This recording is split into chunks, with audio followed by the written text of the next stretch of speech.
Hello everyone, welcome to success with Rai academy. 25 जुलाई 2020 के दैनिक जागरण के राष्ट्रीय संस्करण को आज के इस वीडियो में हम डिस्कस करेंगे। उन सभी प्रमुख हेडलाइंस को लिया जाएगा जो प्रमुखता से प्रकाशित की गई हैं। तो चलिए अब न्यूज़पेपर को शुरू करते हैं। सबसे पहले हम अपनी मोटिवेशनल लाइन को देख लेते हैं कि जन्म से कोई बड़ा नहीं होता, असल में खुद मेहनत करके अपने हाथों से अपनी किस्मत लिखनी पड़ती है। वाकई में अगर देखा जाए तो जितने भी बड़े या सक्सेसफुल लोग हैं वो जन्म से ही बड़े नहीं हुए हैं। उन्होंने अपनी मेहनत को, अपनी दृढ़ इच्छा शक्ति को मजबूत करके अपनी सफलता को लिखा है।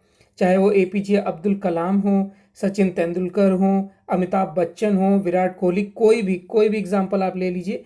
सिर्फ और सिर्फ मेहनत, सिर्फ एक शब्द ऐसा है मेहनत, जो आपके जीवन में पूरी तरीके से परिवर्तन ला सकता है।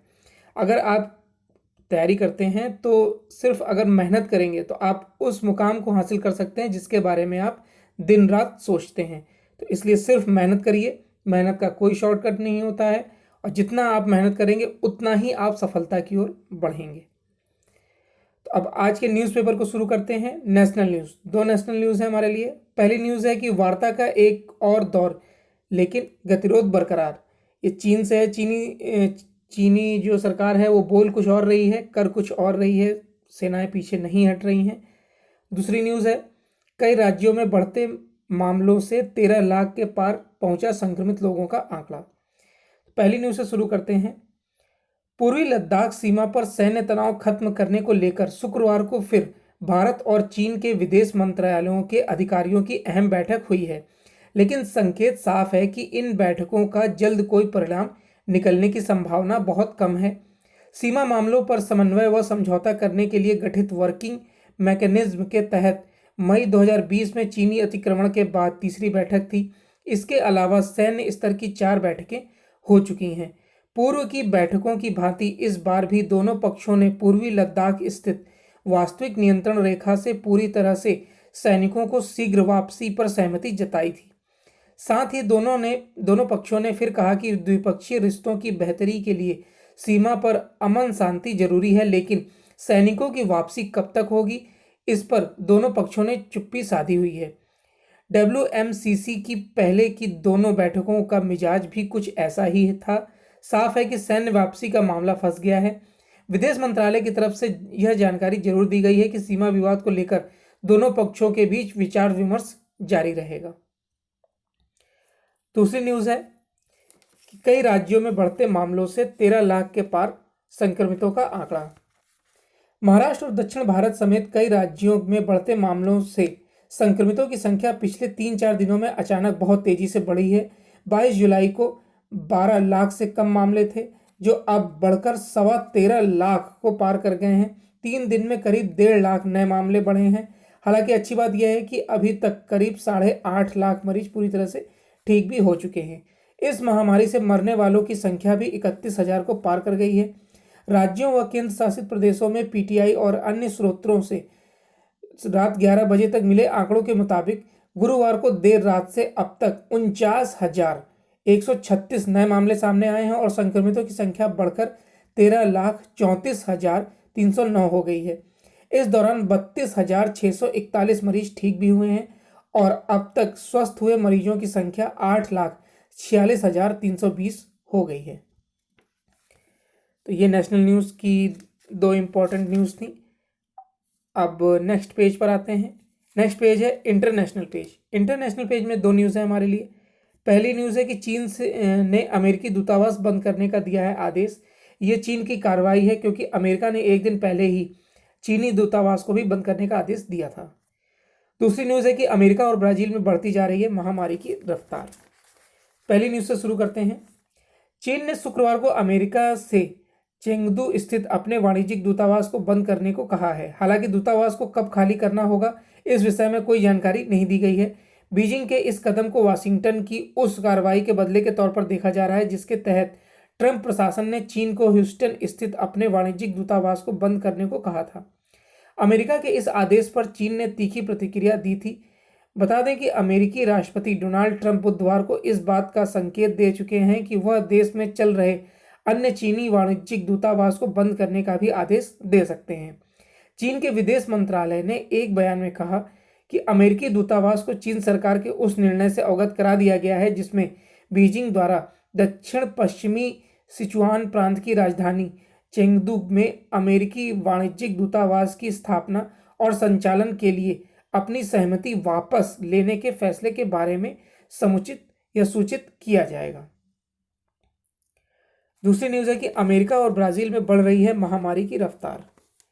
अमेरिका और ब्राजील में कोरोना महामारी की रफ्तार लगातार बढ़ती जा रही है। इससे भयावह स्थिति अमेरिका में होती जा रही है। इस देश में लगातार तीसरे दिन 1000 से ज़्यादा पीड़ितों की मौत हुई है। इसमें मरने वालों की कुल संख्या बढ़कर 1,47,000 से ज़्यादा हो गई है, जबकि हाल के दिनों में रोजाना औसतन 60,000 के करीब संक्रमित पाए जा रहे हैं।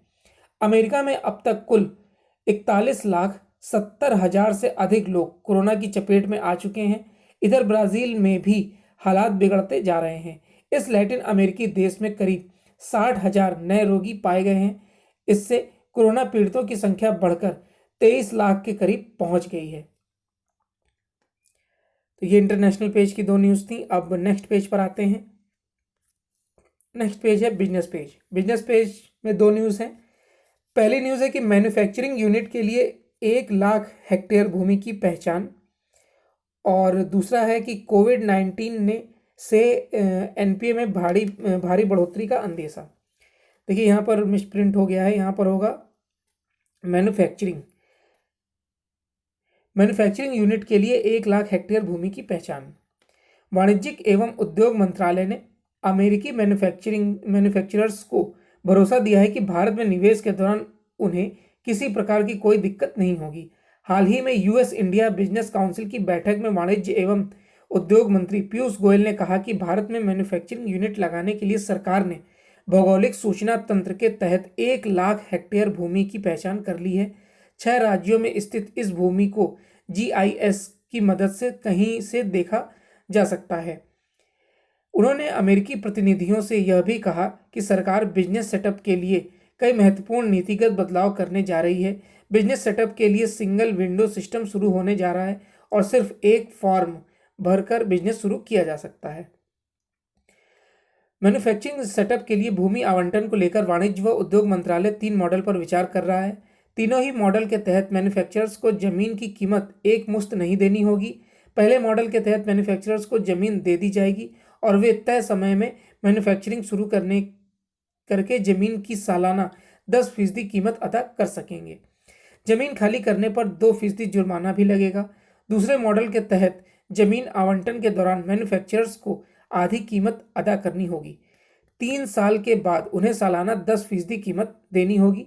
तीसरे मॉडल के तहत मैन्युफैक्चरर्स को जमीन लीज पर दी जाएगी और उन्हें आवंटन के 2 से 3 वर्षों तक कोई भुगतान नहीं करना होगा।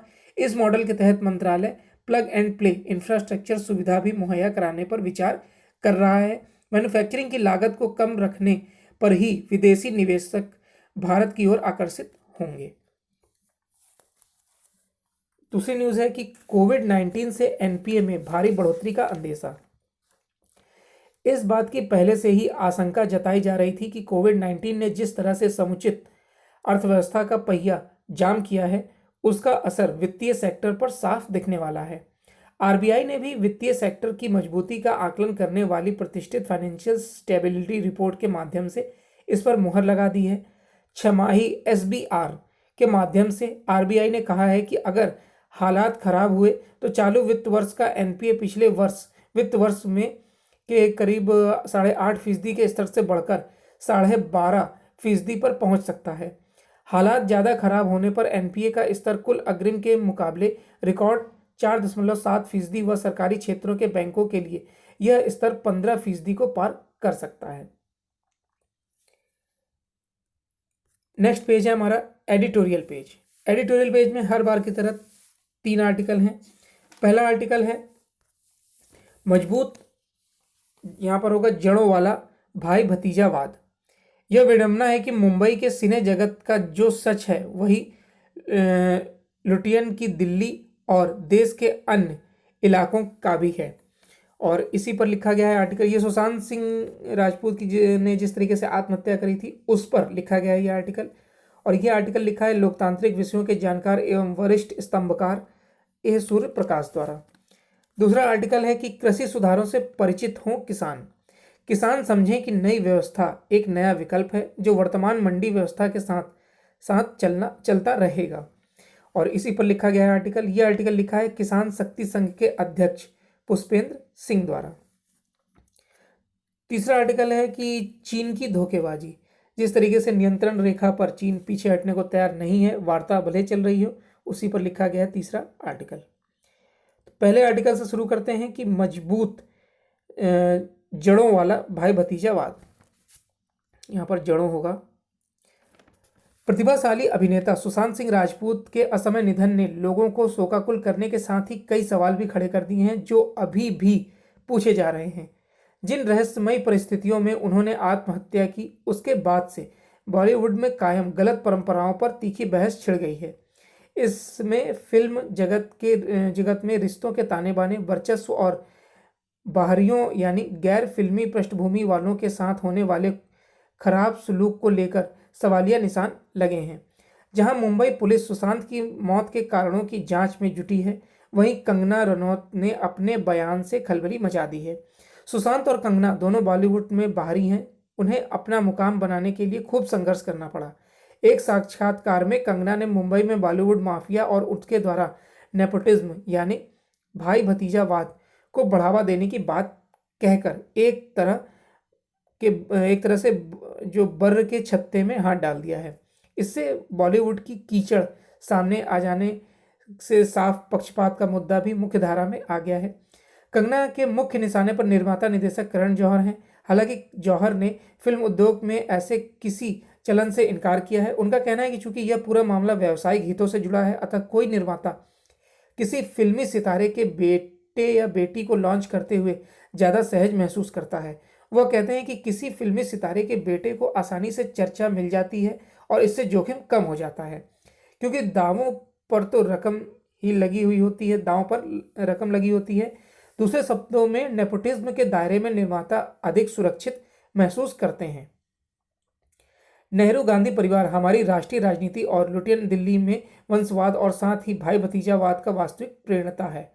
इसकी शुरुआत प्रथम प्रधानमंत्री जवाहरलाल नेहरू के जमाने से हो गई थी। उन्होंने 1959 में पुत्री इंदिरा गांधी को कांग्रेस का अध्यक्ष बनवाया। इसके बाद जो हुआ उसके हम सभी भली भांति परिचित हैं। इस परिवार से एक के बाद एक प्रधानमंत्री बनते गए। हमारा लोकतांत्रिक संविधान कमजोर होता गया और ऐसा महसूस होने लगा कि भारत वास्तव में एक राष्ट्रतंत्र है। जैसे तैसे यह परिवार स्वयं को मजबूती से स्थापित करता गया, वैसे वैसे उसने अपने रिश्तेदारों और मित्रों को बढ़ावा देना शुरू कर दिया। कंगना हिंदी फिल्म उद्योग में शर्मनाक तरीके से भाई भतीजावाद को बढ़ावा देने वालों और प्रतिभाशाली बाहरियों की अपेक्षा करने वालों को बेखौफ ललकार रही हैं। कंगना ने बॉलीवुड के कुछ बेहद खतरनाक पहलुओं की ओर संकेत दिया है, जैसे कि एक नामचीन बॉलीवुड निर्देशक ने सुशांत सिंह से कहा कि वह बहाव के साथ बह नहीं रहे बल्कि डूब रहे हैं।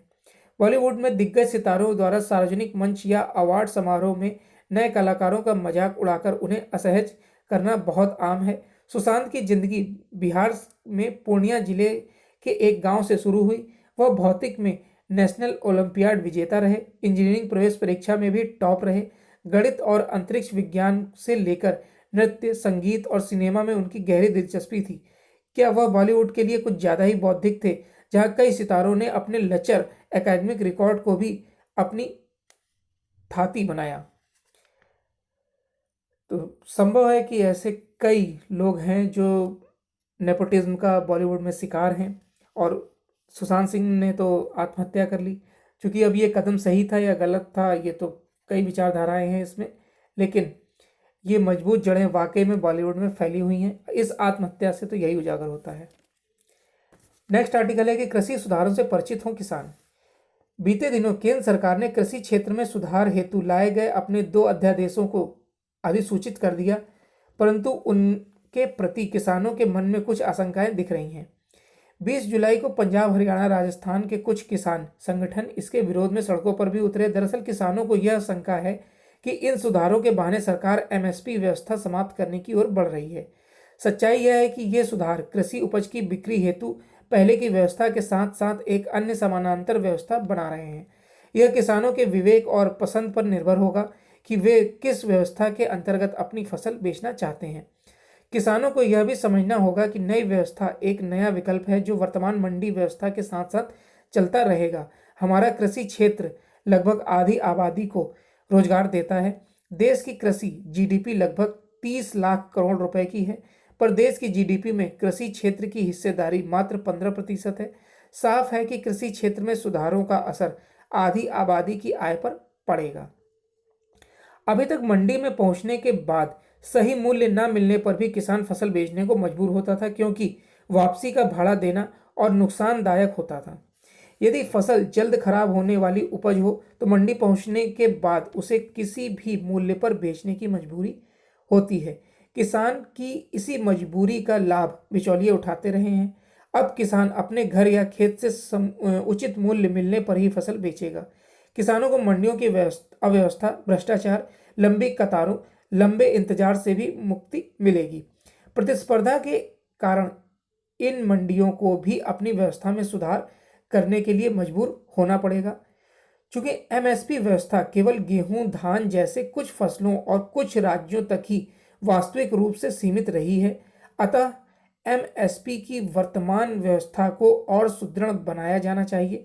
किसानों से एमएसपी से नीचे फसलों की खरीद वर्जित हो और उसके उल्लंघन पर दंडात्मक कार्रवाई का प्रावधान किया जाए। दोनों व्यवस्थाओं में टैक्स के प्रावधानों में भी एकरूपता होनी चाहिए। मंडियों की संख्या को भी सुधारों के साथ साथ और बढ़ाया जाना चाहिए। दोनों व्यवस्थाओं का समानांतर चलना किसान हित में आवश्यक है। तीसरा आर्टिकल है कि चीन की धोखेबाजी। लद्दाख में वास्तविक नियंत्रण रेखा पर यथास्थिति कायम रखने को लेकर चीन के साथ विदेश मंत्रालय के स्तर पर होने वाली बातचीत से कोई ठोस समाधान निकलने के प्रति सुनिश्चित नहीं हुआ जा सकता, क्योंकि चीनी सत्ता अपनी बात से मुकरने, फर्जी दावे करने और वक्त जाया करने वाली वार्ता करने में माहिर हो चुकी है। हालांकि अपनी हरकतों के कारण चीन पूरी दुनिया में बदनाम हो गया है, लेकिन वह सुधरने को तैयार नहीं रहा है। शायद उसे यह आभास ही नहीं कि पहला कोरोना वायरस के प्रसार में अपनी संदिग्ध भूमिका और फिर अपने विस्तारवादी रवैये का परिचय देने के कारण उसे दुनिया में कितनी खराब नजरों से देखा जा रहा है। किसी देश की प्रतिष्ठा केवल उसकी आर्थिक सैनिक ताकतों से ही नहीं, विश्व जनमत की सद्भावना से भी बढ़ती है। चीन यह सद्भावना पूरी तरह खो चुका है। भारत में तो उसने अपने प्रति नफरत बढ़ाने का काम किया है। अहंकारी चीनी नेतृत्व ने भारत के साथ अपने व्यापारिक और साथ ही सदियों पुराने सांस्कृतिक संबंधों की जैसी घोर अनदेखी की। उसकी मिसाल मिलना मुश्किल है। यह संभव ही नहीं कि उसे इसके दुष्परिणाम ना भोगने पड़े। भारत अब उस पर भरोसा नहीं कर सकता, उसे करना भी नहीं चाहिए। तो ये एडिटोरियल पेज के 3 आर्टिकल थे। अब नेक्स्ट पेज पर आते हैं। नेक्स्ट पेज है हमारा स्पोर्ट्स पेज।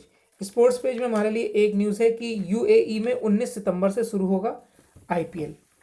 आईपीएल के चेयरमैन ब्रजेश पटेल ने शुक्रवार को पुष्टि की कि इस साल बहुप्रतीक्षित आईपीएल 19 सितंबर से संयुक्त अरब अमीरात में शुरू होगा और इसका फाइनल 8 नवंबर को खेला जाएगा। आईपीएल गवर्निंग काउंसिल की अगले सप्ताह बैठक होगी, जिसमें इसे अंतिम रूप देने के साथ कार्यक्रम को मंजूरी दी जाएगी। पता चला है कि बीसीसीआई ने अपनी योजना से फ्रेंचाइजी को अवगत करा दिया है। आईपीएल के 19 सितंबर से शुरू होने की खबरें गुरुवार को आई थीं, जिसके बाद शुक्रवार को पटेल ने इसकी पुष्टि की है। पटेल ने कहा कि गवर्निंग काउंसिल जल्द ही बैठक करेगी, लेकिन हमने कार्यक्रम तय कर लिया है। यह 19 सितंबर से शुरू होकर 8 नवंबर तक होगा। हमें सरकार की मंजूरी मिलने की उम्मीद है। यह पूरा 51 दिन का आईपीएल होगा। तो ये 25 जुलाई 2020 का दैनिक जागरण का राष्ट्रीय संस्करण था। आई होप आपको वीडियो अच्छा लगा होगा। अगर आपको वीडियो अच्छा लगा हो तो लाइक और शेयर कर दीजिएगा। वीडियो देखने के लिए धन्यवाद।